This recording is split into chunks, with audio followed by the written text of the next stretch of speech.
Often, we imagine the brain like a computer in itself, as realistically, it does behave like one. Understanding the complexities of the human brain has been one of humanity's biggest hurdles that it's been attempting to leap over for a millennium. If the brain can control a computer or a mechanical arm, can a computer read the thoughts of a person without placing electrodes inside the brain? It's been known since 1875 that the brain is based on electricity moving through its neurons, which generates faint electrical signals that can be measured by placing electrodes around a person's head. By analyzing the electrical impulses picked up by these electrodes, one can record brainwave. This is called an EEG, electroencephalogram, which can record gross changes in the brain, such as when it's sleeping, and also moods, such as agitation, anger, etc. The output of the EEG can be displayed on a computer screen, which the subject can watch. After a while, the person is able to move the cursor by thinking alone.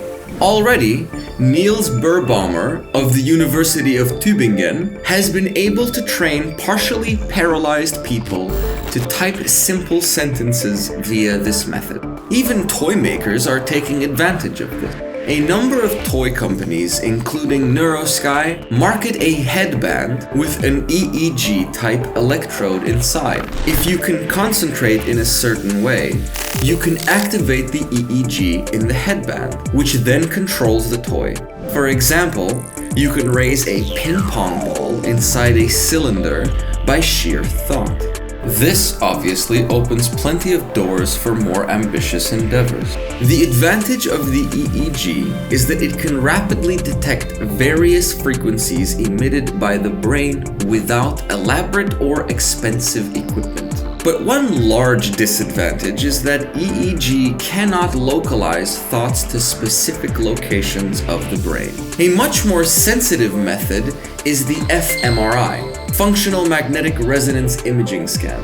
EEG and fMRI scans differ in important ways. fMRIs rely on the fact that cerebral blood flow and neural activation are coupled. The EEG scan is a passive device that simply picks up electrical signals from the brain, so we cannot determine very well the location of the source. An fMRI machine uses echoes created by radio waves to peer inside living tissue. This allows us to pinpoint the location of various signals, giving us spectacular 3D images inside of the brain. The fMRI machine is quite expensive and requires a laboratory full of heavy equipment, but already it has given us breathtaking details of how the brain functions. fMRI scans also allow scientists to locate the presence of oxygen contained within hemoglobin in the blood. Since oxygenated hemoglobin contains the energy that fuels cell activity, detecting the flow of this oxygen allows one to trace the flow of thoughts in the brain. Joshua Friedman, a psychiatrist at the University of California, says, "It's like being an astronomer in the 16th century after the invention of the telescope. For millennia, very intelligent people tried to make sense of what was going on up in the heavens, but they could only speculate about what lay beyond unaided human vision. Then, suddenly, a new technology let them see directly what was there." fMRI scans can even detect the motion of thoughts in the living brain to a resolution of 1 millimeter, or smaller than the head of a pin, which corresponds to perhaps a few thousand neurons.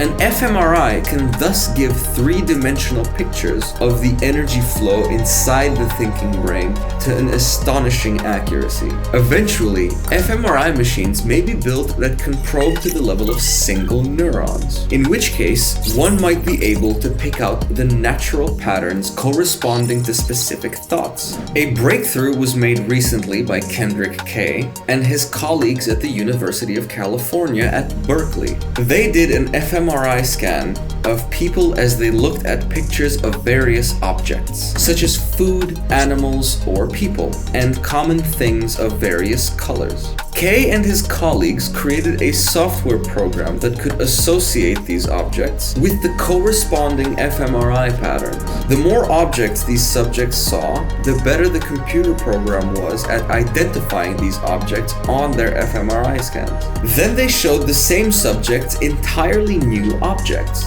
and the software program was often able to correctly match the object with the fMRI scan. When shown 120 pictures of new objects, the software program correctly identified the fMRI scan with these objects 90% of the time. When the subjects were shown 1,000 pictures, the software program's success rate was 80%. Kay says it is possible to identify from a large set of completely novel neural images which specific image was seen by an observer. It may soon be possible to reconstruct a picture of a person's visual experience from measurements of brain activity alone.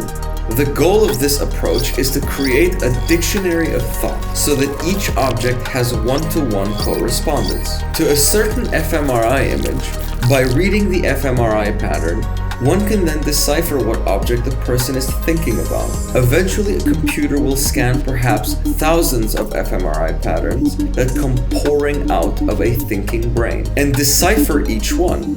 In this way, one may be able to decode a person's stream of consciousness. Next time, we'll take a look at a question we posed at the start of this video. Is the brain actually a computer? And how close are we to being able to see everything we imagine on a screen? Tune in next time and we'll find out together.